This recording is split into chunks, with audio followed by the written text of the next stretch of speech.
Observe किया था कि for different types of loading, for example let us consider हमारे पास आर्मेचर रिएक्शन फाइनली है क्या चीज, आपने पढ़ लिया था इफेक्ट ऑफ मतलब effect of armature MMF on field MMF is known as armature reaction. ये डिफरेंट डिफरेंट नोटेशंस मैंने बताई थी, बहुत तरीके से इसको हम आइडेंटिफाई करते हैं। फॉर एग्जांपल एक तो ये था, एक ये था कि एमएनए और जीएनए से कैसे हम डिफरेंस लाते हैं, ठीक है, एक वो भी पार्ट है। तो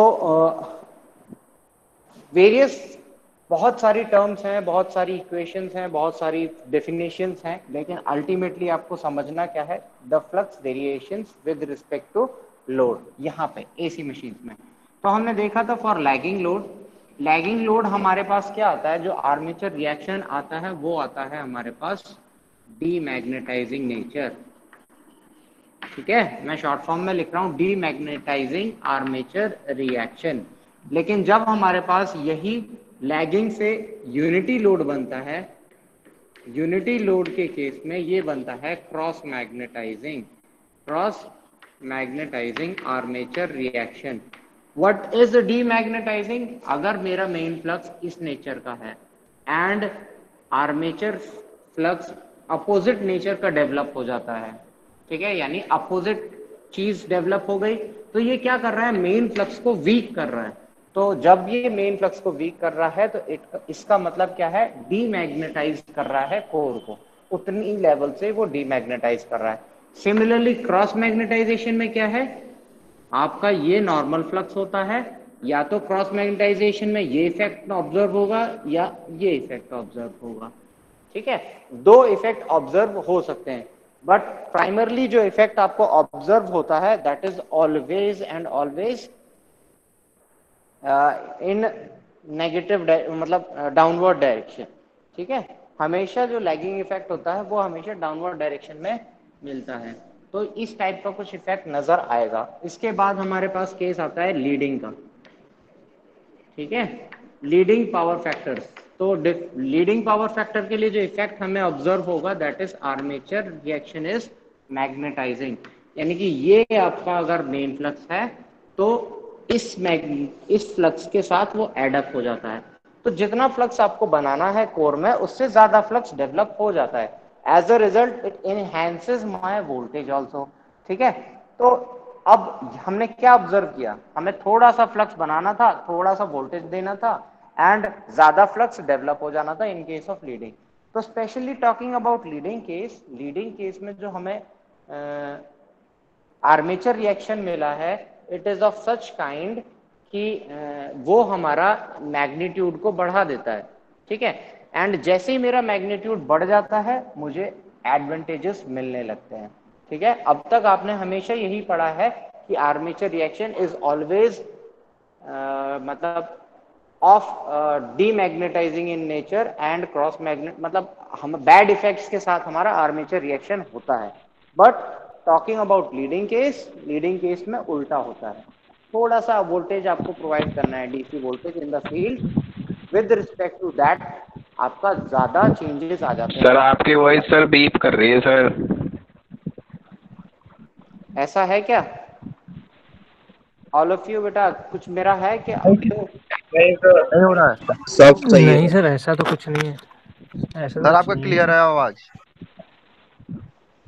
चलिए छोड़ Tushar, hello may be it's your connectivity issues, तो मैं रिकॉर्डेड लेक्चर आपको सेंड कर दूंगा बाद में। अगर आप जितना विजिबल देख पा रहे हो उतना देख लो, रिकॉर्डेड तरीके से, ठीक है, सारे लेक्चर शेयर कर दूंगा, इसीलिए लेक्चर को रिकॉर्ड किया जाता है। चलिए अब नेक्स्ट थिंग आज जो हमें पढ़ना है, अब इसके बाद मैंने क्या बताया था, once the armature reaction part is over, हमें क्या पता होना चाहिए, आर्मेचर रिएक्शन के बाद हमें पता होना चाहिए सर्किट डायग्राम, ठीक है, सर्किट डायग्राम। अगर हम जनरेटर्स की बात कर रहे हैं तो जनरेटर्स में यहाँ ईएमएफ डेवलप हो रहा है कोर में, लेट अस कंसीडर वो ईएमएफ है ईजी। इसके बाद हमारे पास क्या है, द वाइंडिंग रेजिस्टेंस आरपीएच, अगर हम कंसीडर करते हैं, and the leakage reactance XL, ठीक है, एंड माय XAR, ठीक है। तो इस टाइप से हमें डेवलप कराता है। तो हमारी जो ईएमएफ इक्वेशन है, यानी कि यहाँ जो वोल्टेज मिलती है अक्रॉस वीपीएच जो हमें मिलती है अक्रॉस द जनरेटर वीपीएच, बेटा माइक्स ऑफ कर लो सभी। जो वीपीएच हमें मिलती है, VPH is equal to EG minus of, अगर यहाँ पे करंट हम कंसीडर कर रहे हैं, लेट इट बी I2 या I1, जो भी आप कंसीडर करो। बेटा माइक्स ऑफ कर लो। तो सर माइक ऑफ कर लो। तो सर बेटा क्या है माइक सर? ऑफ कर लो।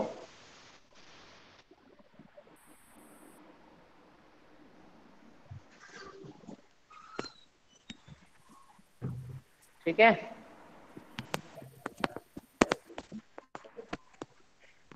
अब देखो अब क्या है, हमारे पास हमें ये वोल्टेज निकालना है। तो this voltage is the generated voltage minus my sum drops. Let us consider RPH, RPH consider हुआ है तो RPH plus XL plus of XAR, ठीक है। हमने ये चीज पढ़ी अभी, XAR क्या होता है, what is the effect of this XAR, but this resistance is almost this resistance compared to my, जैसे जैसे मैं लोड के बारे में पढ़ूंगा तो दिस रेजिस्टेंस इज हमेशा फिक्स होता है। क्यों? क्योंकि कोर के अंदर कंफाइंड हमेशा फ्लक्स उसी डायरेक्शन में मूव करना चाहिए, एंड वेरी लिमिटेड फ्लक्स जो होता है वो दाएं बाएं होता है, यानी कि लिंकेज जो होते हैं वो कम से कम लिंकेज लॉसेस होते हैं, ठीक है। अगर ज्यादा लिंकेज लॉसेस होंगे तो इसका मतलब सिंपली ये है कि हमारी कंस्ट्रक्शन में कहीं दिक्कत है। तो कंस्ट्रक्शन भी उसी के अकॉर्डिंग बनाई जाती है ताकि लीकेजेस कम हो। तो एक्सेल देखा जाता है कि this excel quantity is very very less compared. बेटा माइक किसके ऑन है?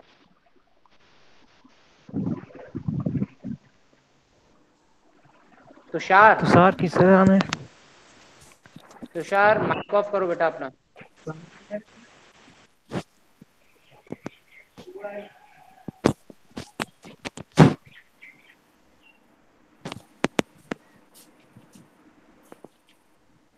तुषार माइक ऑफ करो जल्दी से।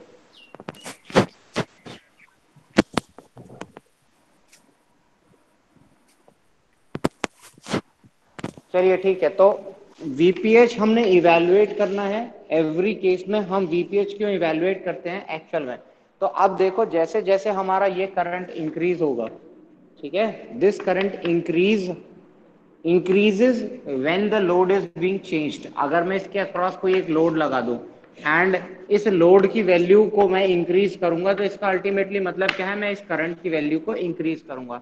अगर ये करंट की वैल्यू मेरी इंक्रीज होगी तो दीज ड्रॉप्स आर इंक्रीज्ड, ठीक है, and if these drops are increase तो दिस वोल्टेज इज डिक्रीज्ड, ठीक है। तो अल्टीमेटली हमें क्या करना है कि हमें पढ़ना है एक टर्म, और आपने थोड़ा सा पढ़ा भी हुआ है, that is known as voltage regulation.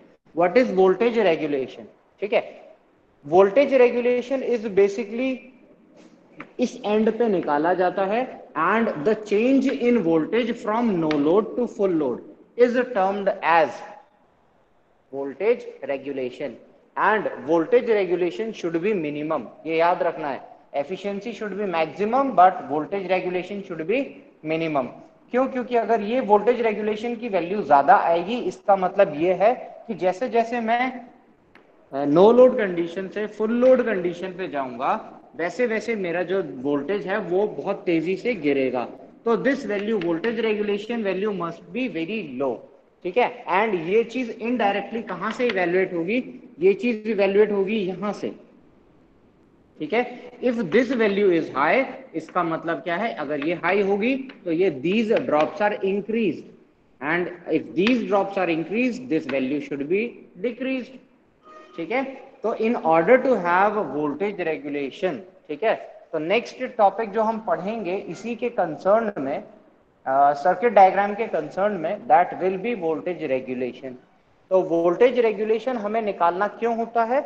इसलिए निकालना है ताकि हमारी जो चेंजेस हैं from no load to full load that are contained in a minimum range. ठीक है, एंड किसी भी जनरेटर का, किसी भी ट्रांसफार्मर का, this value should B at the minimum level. अगर ये ज्यादा लेवल पे होगा तो ड्रॉप्स आर इंक्रीज. ठीक है, इन पूरे चीज, इन दोनों को कलेक्टिवली हम डिनोट करते हैं एज एक्सेस. ठीक है, तो हमारे पास जो फंक्शन बन जाता है that is this R A plus J times XS. इसको कलेक्टिवली कहते हैं हम जेड एस. ठीक है, तो ultimately talking about Z S को हम क्या कहते हैं? Synchronous impedance. ठीक है, तो फर्स्ट केस वोल्टेज रेगुलेशन क्या चीज है? वोल्टेज रेगुलेशन की डेफिनेशन भी इसी तरीके से गवर्न की जाती है.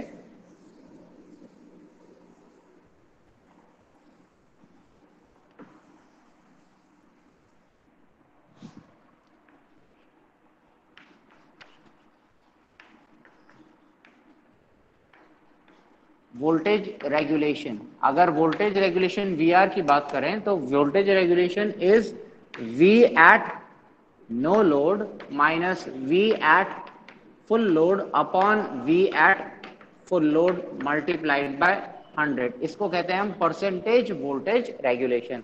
ठीक है, क्लियर? अब अल्टीमेटली यहां पे देखो, जो हमने अभी सर्किट डायग्राम बनाई थी, सर्किट डायग्राम को थोड़ा सा और सिंप्लीफाई करते हैं.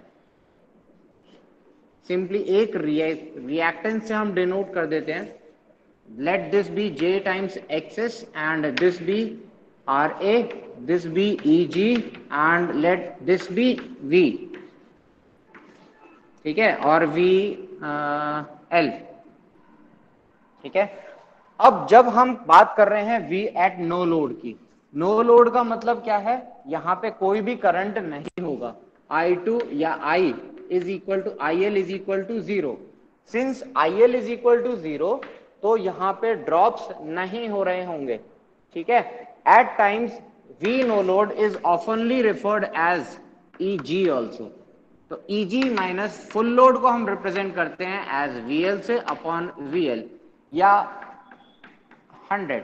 या आपने जब ट्रांसफार्मर का वोल्टेज रेगुलेशन लास्ट ईयर निकाला होगा तो Eg की जगह हमने लिया होगा E2 माइनस VL की जगह आपने लिया होगा V2 अपॉन V2. ऐसे ही लिया था इनटू 100. लेट मी नो, ऐसा ही कुछ इक्वेशन लिखी थी? माइक ऑन करके you can let me no, बताओ मुझे कि आपने लास्ट टाइम यही इक्वेशन ली थी या कुछ और इक्वेशन ली थी? जी सर. यही इक्वेशन ली थी, V2 0 या V2? कोमल, क्या पढ़ा था आपने लास्ट टाइम वोल्टेज रेगुलेशन पे? हेलो,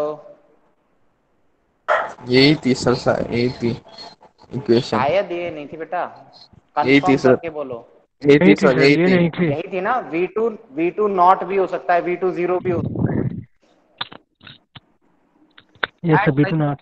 बहुत इक्वेशंस हैं, अलग अलग इक्वेशन है. V2 0 minus V2 F upon V2 F, कुछ इस टाइप से भी नोटेशन होगी. सब बुक्स अपने अपने नोटेशंस देती हैं. जीरो का मतलब है V2 0 यानी कि नो लोड. ठीक है, एंड V2 F मतलब फुल लोड. ठीक है, तो डिफरेंट बुक्स पे डिफरेंट नोटेशंस हो सकती हैं. बस हमें समझना है बेसिक इक्वेशन क्या है. हमेशा याद रखना स्क्रीन नहीं दैट दिख रही सर. वोल्टेज रेगुलेशन की बेसिक इक्वेशन हमारी यही है. एंड इसके अलावा सर कहीं पे स्क्रीन नहीं दिख रही है. कोई और डेफिनेशन इस चीज की नहीं दी जाती है. ठीक है, तो this is my basic equation. चाहे वोल्टेज हो, चाहे जनरेटर हो, चाहे ट्रांसफार्मर हो, चाहे कोई भी डिवाइस हो, तो voltage regulation is V no load minus V full load. Hello हाँ बेटा. सर बोर्ड नहीं दिख रहा सर, आवाज नहीं आ रही सर, बीप कर रही है. बेटा मेरे ख्याल से आपकी सर बोर्ड नहीं कनेक्टिविटी दिख रहा है इश्यूज है. सर. हेलो बेटा तुषार, हेलो आपकी हेलो. कनेक्टिविटी इश्यूज हैं. सर सर बोर्ड नहीं दिखाई दे रहा है सर, स्क्रीन नहीं दिखाई दे रहा है. हेलो. बोर्ड नहीं दे रहा है सर. चलिए ठीक है, कोई नहीं, जैसे है बोर्ड दिख सबको वैसे विजिबल है जिसकी कनेक्टिविटी सही है. यस सर, साफ बिल्कुल H D. Sir board show नहीं हो रहा। यस सर, बोर्ड नहीं हो रहा show sir. Hello hello sir. Sir show तो हो रहा, थोड़ा ब्लर है।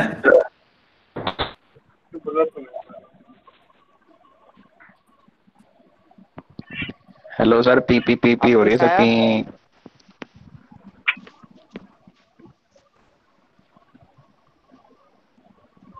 हेलो। हेलो सर अब तो हो रहे हैं, जी तो हो सर। रहे हैं। सर, अब सो रहा है। चलिए ठीक है। वो एक्चुअल में प्रॉब्लम ये है कि मेरा इंटरनेट कने जो था मेरे पास, my complete data is exhausted. ठीक है, तो मैं कॉलेज के वाईफाई पे कनेक्टेड हूँ अभी फिलहाल। मेरे को नहीं पता कितनी देर चलेगा। चलिए कोई नहीं। तो वोल्टेज रेगुलेशन हम पढ़ रहे हैं। वोल्टेज रेगुलेशन में हम क्या डिनोट हैं? Voltage regulation basically, voltage regulation is equal to V no load minus V full load upon V full load. ये हमारी बेसिक इक्वेशन है and always this equation is contained within, यानी हमेशा ये इक्वेशन तो रहेगी रहेगी। ठीक है, इसमें कोई वो प्रॉब्लम नहीं है, ये इक्वेशन एज इट इज रहेगी always.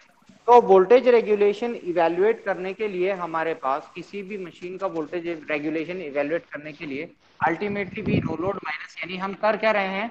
We are evaluating Eg minus V2 upon V2। ठीक है, अगर हमने इक्वेशन देखी थी अभी थोड़ी देर पहले, मैंने इक्वेशन लिखी that E2 is equal to VL plus of IA RA plus J times XS, ये इक्वेशन लिखी थी। ठीक है, जब ये मैंने इक्वेशन लिखी थी तो इस इक्वेशन में अगर मैं यहां से निकाल लूं, इसको इक्वल टू के इधर लेके जाता हूं, तो ये इक्वेशन मिल गई मुझे। अपॉन VL कर दूं मैं इसको, तो दिस इज माय VL। ठीक है, तो अल्टीमेटली चीज क्या इवेलुएट करनी है? This is my voltage regulation. ठीक है, अब अब प्रॉब्लम क्या है? प्रॉब्लम है इसमें एक्सेस। प्रॉब्लम क्या है? एक्सेस क्या है? How to consider my XS value. XS आप दो तरीके से कंसीडर कर सकते हो। एक्चुअल में देखो क्या है, आर्मेचर में जो एक्सेस इवेल्युएट किया था हमने, that was equal to XL plus X A R. ठीक है, एक्स एल तो हमेशा ड्रॉप होता है विच इज कांस्टेंट। ठीक है, and this is nothing but EMF drop. इसकी वजह से कांस्टेंट ईएमएफ ड्रॉप मिला है। लेकिन एक्स ए आर क्या है? Armature reaction, and this is basically the interaction of fluxes and which is basically MMF.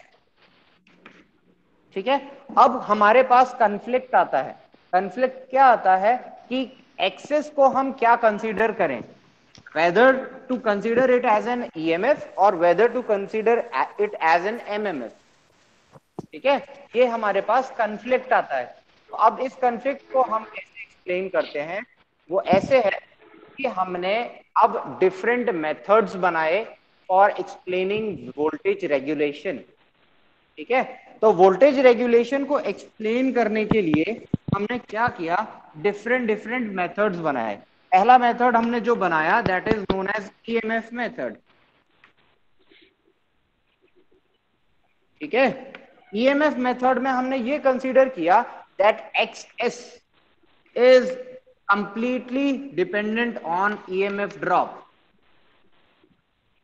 ठीक है, that XS is exactly my EMF drop और कुछ नहीं है। ठीक है, ईएमएफ मेथड में एक्सिस आता है and axis is my EMF drop. ठीक है, सेकेंड मेथड जो हमने अडॉप्ट किया दैट इज एमएमएफ ड्रॉप या एमएमएफ मेथड। वहां पे मैंने क्या किया? एक्सिस को दो पार्ट में डिवाइड किया, एक एक्सएल और एक्स ए आर। तो हमने लिखा वहां पे that x A are is primarily MMF drop and क्या होगा यहाँ पे? ईएमएफ का ड्रॉप नहीं होगा। जो ड्रॉप होना है that is occurring only and only in MMF, जो कि है फील्ड करंट की वजह से। तो जो भी ड्रॉप आएगा वो फील्ड करंट में ड्रॉप कंसीडर होना चाहिए। ठीक है, तो इस चीज को हम एलोबरेट करेंगे धीरे धीरे धीरे धीरे एक्सपैंड करेंगे and we do have a multiple numbers of numericals on it.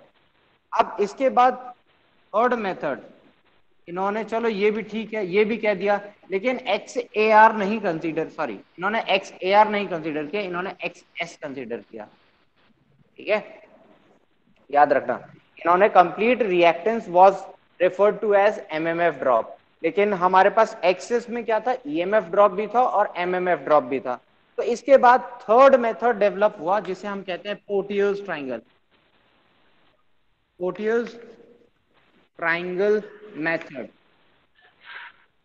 ठीक है, अब थर्ड मेथड आइडेंटिफाई करता है XS को इंडिविजुअली, जिसमें XL और XAR दोनों अलग अलग चीजें कंसीडर हुई हैं। This is my EMF and this is considered as my MMF.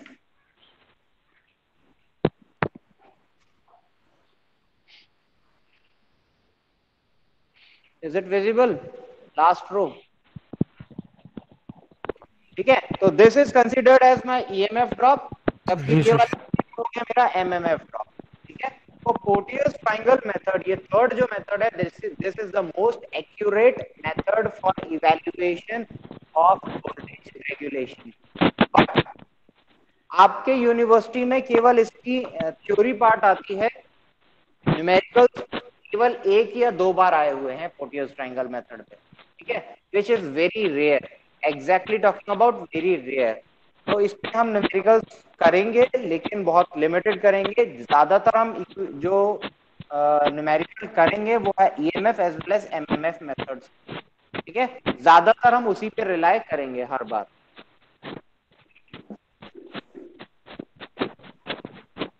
अब वोल्टेज रेगुलेशन इवैल्यूएट करना है, MMF मेथड इवैल्यूएट करना है। ठीक है, तो अब ये भी हो गया। अब सबसे पहली चीज हम पढ़ते हैं माय EMF मेथड। ठीक है, तो EMF मेथड में हमने क्या किया, हमने इवैल्यूएट क्या करना है, हमें इवैल्यूएट करना है द वैल्यू ऑफ EG। ठीक है, where as value of EG को हमें इवैल्यूएट करना है। तुषार बेटा माइक ऑफ कर लो अपना।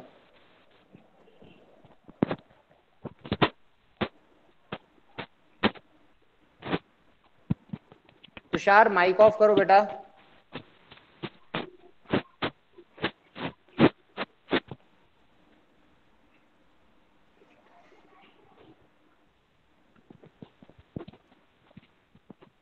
तुषार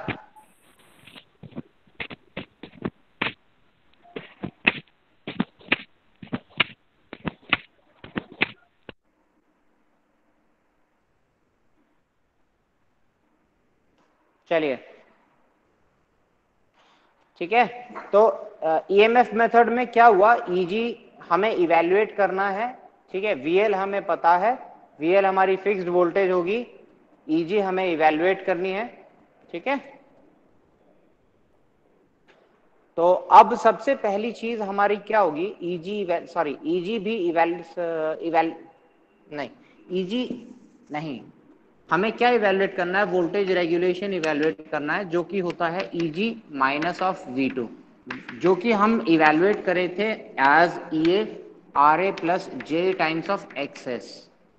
ठीक है, तो अल्टीमेटली हम RA इवैल्यूएट करना चाह रहे हैं एंड XS इवैल्यूएट करना चाह रहे हैं। ये दो क्वांटिटीज हैं जिन्हें हम इवैल्यूएट करना चाह रहे हैं। ठीक है, तो RA को इवैल्यूएट करने के लिए हमारे पास एक मेथड है जिसे हम कहते हैं DC टेस्ट। ठीक है, जिसे हम कहते हैं DC test and DC test, hello yes sir. समझ आ रहा है बेटा, प्रॉब्लम तो नहीं है कनेक्टिविटी में? जी सर। बता देना जहां पे मुझे प्रॉब्लम आती है। तो DC, हाँ DC टेस्ट या DC रेजिस्टेंस टेस्ट भी कहते हैं हम इसे। ठीक है, तो DC टेस्ट करने के लिए हम इसको करते कैसे हैं? ठीक है, मैं एक सर्किट डायग्राम बना रहा हूँ, ये सर्किट डायग्राम आपके साथ नोट्स में शेयर्ड है।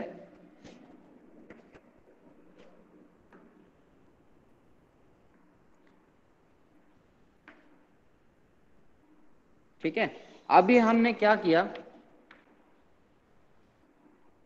हमारे पास 3 फेज सिस्टम होता है, ये हमारी फील्ड है, फील्ड को हमने छोड़ दिया है। ठीक है, फील्ड में हमने कोई कनेक्शन नहीं किया है, केवल हमने क्या किया, डीसी सप्लाई करी।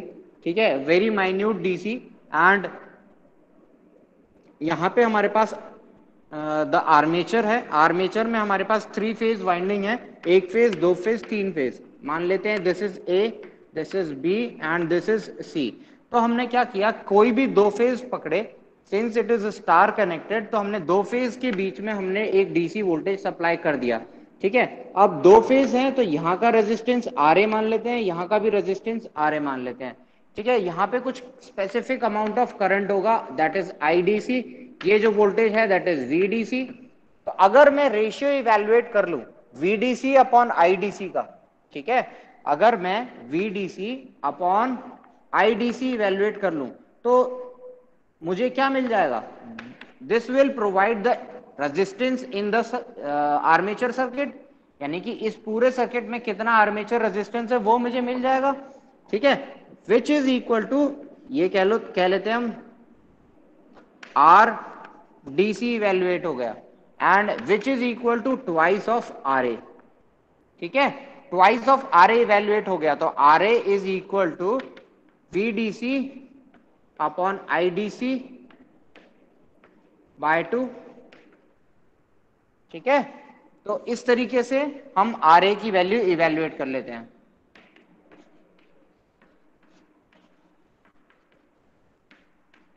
ठीक है, इस तरीके से हम आईडी आर ए की वैल्यू इवेल्युएट कर लेते हैं। अब ये प्रोसेस एक बार किया, उसके बाद हम इस प्रोसेस को रिपीट करते हैं between other 2 phases, and third time करते हैं बिटवीन अदर 2 फेजेस। तो यानी पहले इन 2 टर्मिनल्स के अक्रॉस, फिर इन 2 टर्मिनल्स के अक्रॉस, एंड फिर इन 2 टर्मिनल्स के अक्रॉस। इन तीनों टर्मिनल्स के अक्रॉस वोल्टेज मतलब आप करंट इवेल्युएट करने के बाद हम इसका तीनों का एवरेज ले लेते हैं, तो average value is refined as R A. ठीक है, तो हमारे पास आर ए की वैल्यू इजीली डीसी टेस्ट से इवेल्युएट हो जाती है। Clear all of you? अब आपने जो इवेल्युएट किया है वो यहां ध्यान देना, this is my RDC value. ठीक है, स्पेसिफिकली टॉकिंग अबाउट आरडीसी, हमने आरडीसी इवेल्युएट किया है, यानी कि resistance, DC resistance of the armature circuit. लेकिन एट टाइम्स ये देखा गया है that resistance RDC is always less than RAC, since due to skin effect, हमारा स्किन इफेक्ट की वजह से जो करंट है वो केवल एसी करंट केवल सरफेस पे ट्रैवल करता है, जबकि डीसी करंट क्रॉस सेक्शन में ट्रैवल करता है, entire cross section of the wire. यानी कि अगर मैं क्रॉस सेक्शन पे दे बनाता हूं तो एसी करंट केवल आउटर पे ट्रैवल करता है, अंदर कोर के अंदर नहीं ट्रैवल करता है, वायर के कोर के अंदर नहीं ट्रैवल करता है। लेकिन अगर डीसी होगा तो डीसी पूरे कोर में ट्रैवल करता है। ठीक है, due to the property of inductance, internal inductance high, तो एज अ रिजल्ट एसी बाहर केवल outer surface skin effect follow करता है। अब जब ये स्किन इफेक्ट फॉलो करता है, हमने वैल्यू इवेल्युएट की है आर डीसी, जबकि हमें चाहिए आर एसी, तो हम क्या करते हैं, आर डीसी वैल्यू को आर एसी में कन्वर्ट करने के लिए नहीं आ रही है। हम 1.25 से मल्टीप्लाई कर देते हैं। जनरली 25% एक्सेस होता है, सर वीडियो क्लियर नहीं आ रही है सर, जनरली ब्लर हो रही है सर। 25% एक्स्ट्रा होता है। ठीक है, R AC resistance, AC resistance हमारा 25% ज्यादा होता है।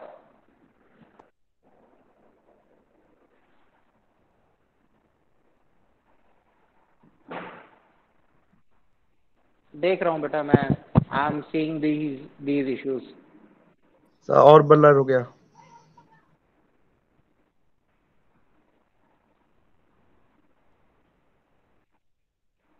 क्या स्क्रीन साफ नहीं दिखाई दे रहा है।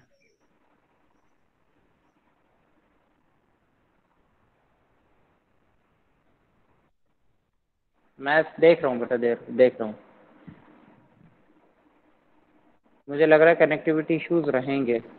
हेलो।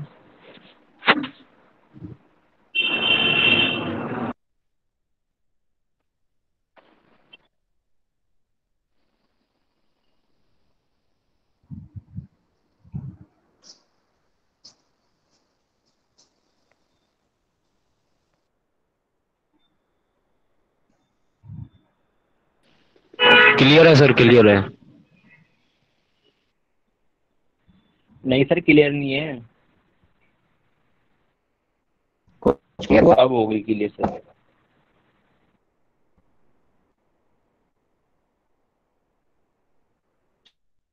चलिए ठीक है, जितना हो रहा है अभी काफी क्लियर है। ठीक है, तो अभी ये तो हो गया आपके पास। ठीक है,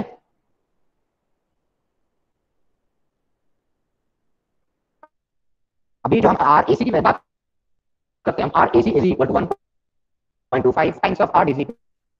25% एक्सेस होता है इस सर आपकी आवाज बहुत स्मूथ आ रही है। अब स्पीड बढ़ा दी सर आवाज की। सर आपकी आवाज़ सर तो काफी वॉइस की फास्ट स्पीड फॉरवर्ड ज़्यादा चल हो रही है गई है सर। सर, नॉर्मल से ज़्यादा चल रही है। 1.75 हो चुकी है।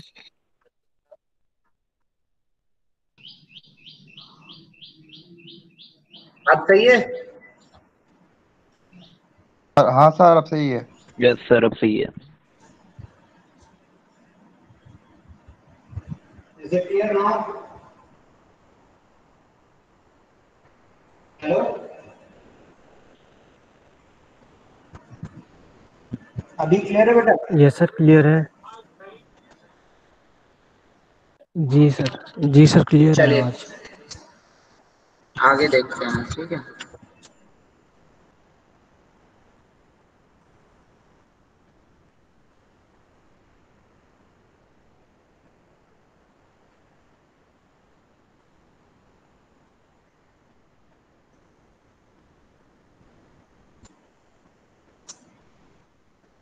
तो दिस इज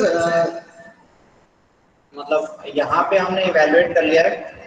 तो अब आरडीसी वैल्यू इवेलुएट, मतलब आरडीसी वैल्यू से हमने आरएसी वैल्यू इवेलुएट कर लिया एंड डीसी टेस्ट हमने करके देख लिया।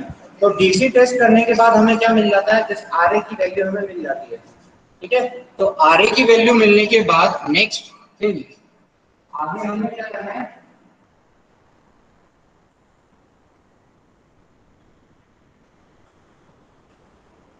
आगे हम चाहते हैं कि हमें किसी तरीके से हमारी जो ZS की वैल्यू है, एक्सेस की वैल्यू है, वो इवैल्यूएट हो जाए। तो एक्सेस की वैल्यू इवैल्यूएट करने का प्रोसेस थोड़ा सा लंबा है।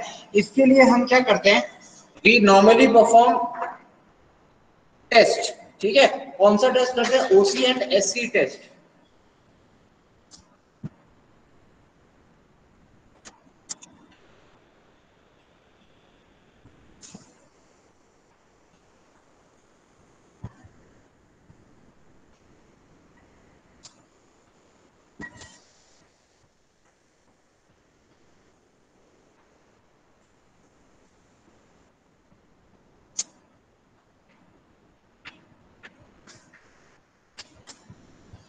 तो सबसे पहले हम बात करते हैं ओसी टेस्ट की।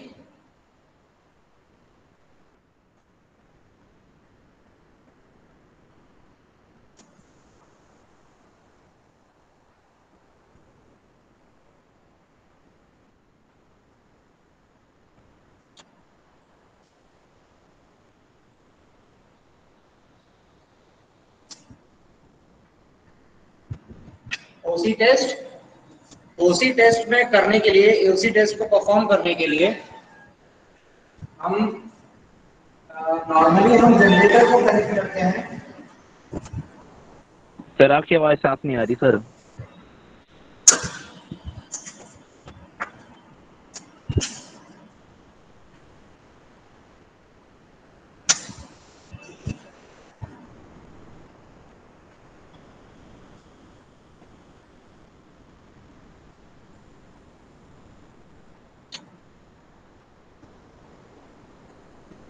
ओसी टेस्ट करने के लिए हमें एक सर्किट बनानी पड़ेगी एंड सर्किट हम कैसे बनाते हैं, मैं सर्किट पे मैं प्रेजेंट करता हूं कुछ विंडो आपके लिए, ठीक है।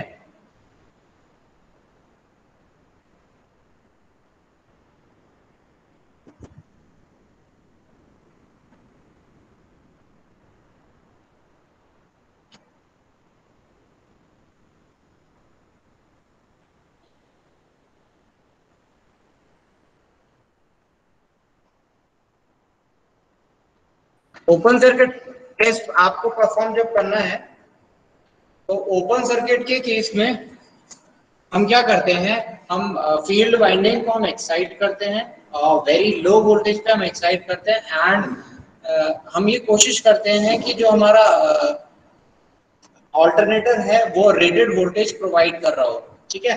एंड हम धीरे धीरे स्टेप्स में फील्ड करंट की वैल्यू इंक्रीज करते हैं एंड फील्ड करंट के साथ साथ हमारा धीरे धीरे वोल्टेज इंक्रीज होता चलता है। तो ओसी टेस्ट हम परफॉर्म करते हैं एट ये कहते हैं नो लोड टेस्ट, ओसी टेस्ट को हम नो लोड टेस्ट भी कहते हैं, ठीक है। ओपन सर्किट टेस्ट या नो लोड टेस्ट भी इस चीज को कहते हैं। तो इसमें हमने क्या किया, armature circuit is open circuit या ये कह लो अंडर नो लोड, ठीक है। हमने क्या किया, केवल और केवल हमें वोल्टेज मेजर करना है बिटवीन द ग्राउंड वोल्टेज, ठीक है। एंड यहाँ पे हम फील्ड को एक्साइट कर रहे हैं, तो जब हम फील्ड को एक्साइट कर रहे हैं हम इस फील्ड करंट की वैल्यू को बार बार, आईएफ की वैल्यू को हम बार बार चेंज करते हैं, ठीक है।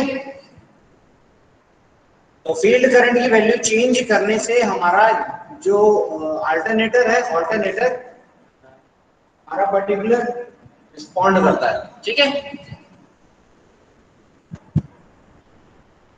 जरूरी नहीं है यहाँ पे जो आप डायग्राम देख रहे हो उसके अंदर तीनों फेजेस होंगे, ठीक है। जरूरी नहीं है कि हमें तीनों फेजेस में वोल्टेज मेजर करना है। एक वैल्यू भी अगर आप मेजर कर लोगे that is the same as the other voltages, ठीक है। क्योंकि since the generator is balanced in the three phases, ठीक है। यानी कि आप जो इसकी फायरिंग करते हो, स्ट्रक्चर बनाते हो, वो इस तरीके से डिजाइन किया जाता है कि तीनों के तीनों फेजेस प्रॉपर्ली कनेक्टेड हों, ठीक है। अब जनरेटर को हम 25% ज्यादा एक्साइट करते हैं, रीजन भी कि हम ये जानना चाहते हैं कि ये how this generator is actually behaving when the field current is increase beyond the limit. तो अगर हम मानते हैं कि आउटपुट वोल्टेज इज 220 वोल्ट, तो हम इसको 220 से ज्यादा लगभग 300 वोल्ट तक एक्साइट कर देते हैं, ठीक है, ताकि हमें एक कैरेक्टरिस्टिक प्लॉट मिल सके कि कैसे कैसे हमारा सिस्टम चेंज हो रहा है, ठीक है। तो जो कैरेक्टरिस्टिक हमें मिलती है उस चीज को हम कहते हैं OCC and that is approximately a linear line and कुछ पॉइंट पे जाने के बाद ये सैचुरेट जब हो जाती है तो इट डेविएट्स, ठीक है। तो basically it is being plotted between VOC and IF field current, ठीक है। यानी it is the graph plotted between the field current and the open circuit voltage of, ये है open circuit voltage of armature, field current is my this current। तो जैसे जैसे मैं field current की वैल्यू को इंक्रीज कर रहा हूँ वैसे वैसे मुझे VOC की वैल्यू को इंक्रीज करना पड़ता है, ठीक है।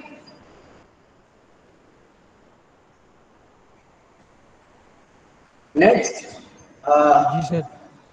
आपने एक चीज बना ली, आपके पास डिफरेंट वैल्यूज हैं, लेट यहाँ पे V2 हमारे पास रेटेड वैल्यू हमारे पास यहाँ पे कहीं पे लाई कर रही है, तो beyond rated value the machine goes into saturation. इसके अलावा जो दूसरा टेस्ट हम परफॉर्म करते हैं that is my short circuit test, ठीक है।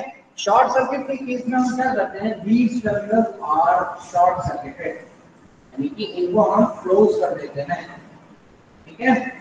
यहाँ से यहाँ से यहाँ एंड यहाँ से यहाँ, ठीक है।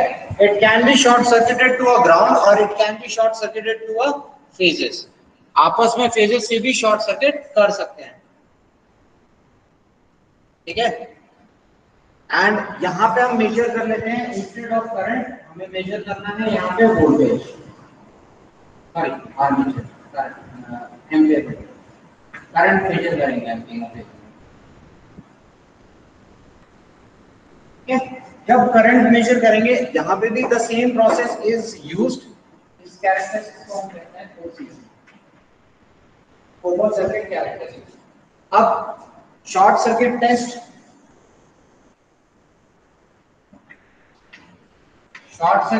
हम परफॉर्म करते हैं। तो शॉर्ट सर्किट के केस में हमने क्या किया, हमने आर्मेचर वाइंडिंग को शॉर्ट कर दिया, उनमें हमने एम्पियर मीटर करंट लगा दिया है, ठीक है। उसके बाद we are doing the process, same process है। फील्ड करंट की वैल्यू को धीरे धीरे हम स्टेप्स में इंक्रीज करेंगे and we plot a graph between my armature current IA। तो हमें ये जो प्लॉट मिलता है वो कुछ लीनियर लाइन की मिलती है। क्यों लीनियर लाइन क्यों मिलता है? क्योंकि इसमें फोर फ्लक्स मैटर नहीं है, कोर फ्लक्स सैचुरेट नहीं होता है, क्योंकि core flux is dependent upon voltage. तो यहाँ पे जो वोल्टेज लेवल मिलेगी आपको वो वेरी लिमिटेड वोल्टेज में आपका काम हो जाएगा। तो जो ग्राफ आपको मिलेगा, ठीक है, लेट अस कंसीडर यहाँ पे है हमारे पास IA और यहाँ पे है हमारे पास IL। तो जो ग्राफ मिलेगा that is almost a linear line, ठीक है। एंड यहाँ पे भी हम क्या करेंगे, 25% एक्सेस ओवर एक्साइट करेंगे हमारे जनरेटर को एंड ग्राफ प्लॉट कर लेंगे। तो it is a linear line. अब जो मेरी मशीन की जो वोल्टेज है यहाँ पे this maximum value of armature current is obtained within a narrow range of voltage। ये अप्रोक्सीमेटली 40 से 50 वोल्ट तक ही आपको वैल्यू मिल जाएगी, ठीक है। तो यहाँ पे क्या है, अगर आपकी 220 वोल्ट का जनरेटर है तो अप्रोक्सीमेटली आप 220 से 300 वोल्ट तक आप एक्साइट कर रहे हो। तो एक्साइटेशन लेवल बहुत हाई जाएगा, ठीक है। लेकिन यहाँ पे एक्साइटेशन लेवल बहुत कम है, 40-50 वोल्ट के अंदर ही आपको ये शॉर्ट सर्किट करंट मिल जाएगा जो कि रेटेड नेचर का होगा। फॉर एग्जांपल अगर मैं मानता हूँ मेरे जनरेटर का रेटेड करंट 15 एम्पियर है, तो 15 एम्पियर आपको 40 वोल्ट के अंदर अंदर मिल जाएगा, ठीक है, with small excitation in field current. तो अब ये दो ग्राफ बनाने के बाद इस कैरेक्टरिस्टिक्स को कहते हैं हम short circuit characteristics, SCC characteristics. Once these characteristics are plotted, ठीक है। अब कैसे प्लॉट किया जाए, देखो IF and IF this is common to both, ठीक है। तो एक ही ग्राफ में इन दोनों चीजों को प्लॉट किया जाता है। अब प्लॉट करने का तरीका क्या है, इन दोनों ग्राफों को एक साथ प्लॉट करना, ठीक है। तो प्लॉट करने के लिए हम क्या करते हैं,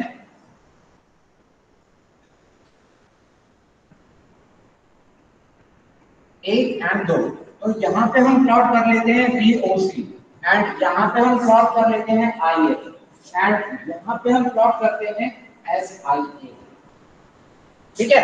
हालांकि जीरो यहाँ पे लाई नहीं कर रहा है IF का जीरो यही लाई कर रहा है। तो पहला जो कर्व आपका बना था वो कुछ इस नेचर का बना था, ठीक है। यहाँ पे हमें रेटेड वैल्यू मिल गई थी वोल्टेज की, ठीक है। अब सेकंड कर्व जो हमारा बना है that is approximately this curve, ठीक है। यानी कि ये 0 है, 1 2 3 इस तरीके से ये एक्साइटेशन चेंज हो रही है, ठीक है। लेट अस कंसीडर 2 4 6 8 10 इस टाइप से कुछ एक्साइट हो रहा है एंड यहाँ पे 1 2 3 4 5। तो अप्रोक्सीमेटली इस तरीके से हम एक्साइटेशन कर रहे हैं। यहाँ पे 0 किसके लिए है, IA के लिए 0 है, लेकिन IF के लिए 0 यहाँ लाई कर रहा है, ठीक है। ये चीज आपको ध्यान देनी है, ठीक है। बाकी सारी एम्पियर्स में ये एम्पियर में मेजर हो रहा है, ये एम्पियर में मेजर हो रहा है और ये भी वोल्ट में मेजर हो रहा है। अब once this is being plotted, ठीक है, इस चीज को बनाने के बाद अब हम जाएंगे सेकंड थिंग पे, हम ये मेजर करेंगे ZS की वैल्यू। तो ZS की वैल्यू मेजर करने के लिए हमने क्या किया, at ZS is equal to VOC upon ISC at fixed IS, ठीक है। यानी अगर मैं मानता हूं मेरी फील्ड करंट की वैल्यू 3 एम्पियर है एंड एट 3 एम्पियर मुझे मेजर करना है the value of my ZS। तो what will be my ZS, मैंने क्या किया 3 एम्पीयर पे आई इस फिक्स्ड फील्ड करंट पे दोनों पे कर्व एक्सटेंड कर दिया। एक कर्व को काटेगा at point, let us consider एक को काटा ए पे, एक को काटा बी पे एंड सी न्यूट्रल, ठीक है, यानी जीरो लाइन, ठीक है। तो अब अगर आपको ZS की वैल्यू इवैल्यूएट करना है तो what is my open circuit voltage at मतलब field current of 3 ampere is equal to AC, ठीक है। तो VOC is equal to AC and what is my ISC, ठीक है, ISC at a field current of 3 ampere that is equal to BC। तो ZS is equal to AC upon AC। Is it clear?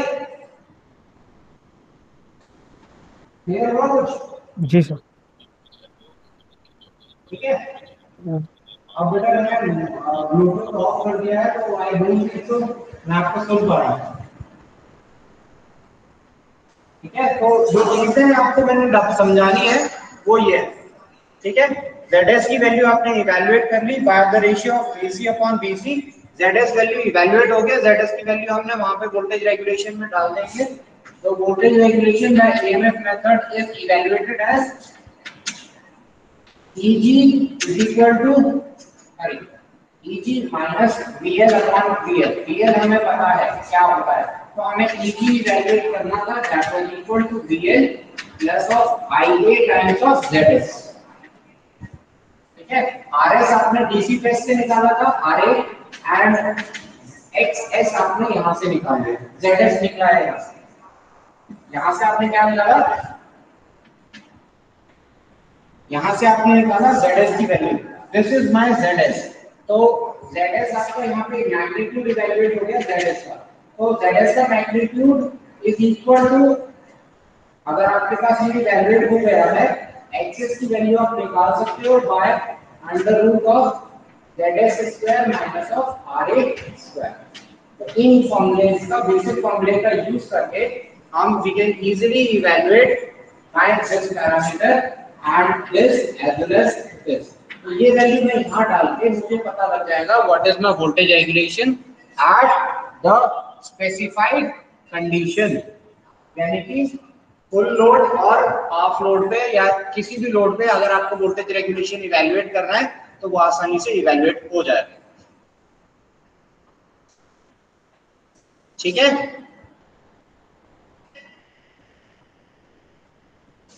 ठीक है sir. ठीक है। EMF method इसके साथ हम खत्म करते हैं। EMF मेथड तक आप पढ़ लीजिएगा, मैं इसकी वीडियो पोस्ट कर दूंगा, ठीक है। अगर किसी को कोई रिक्वायरमेंट है कुछ और समझने की तो let me no.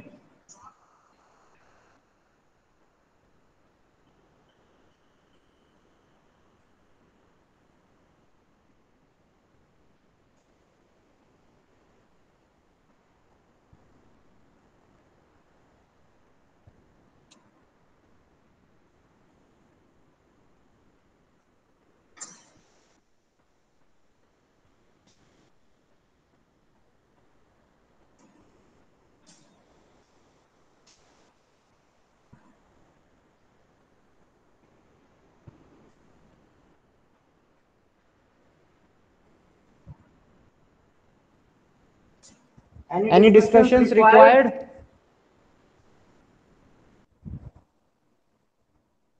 Hello yes sir. No sir. बेटा नो कोई सर। डिस्कशन चाहिए?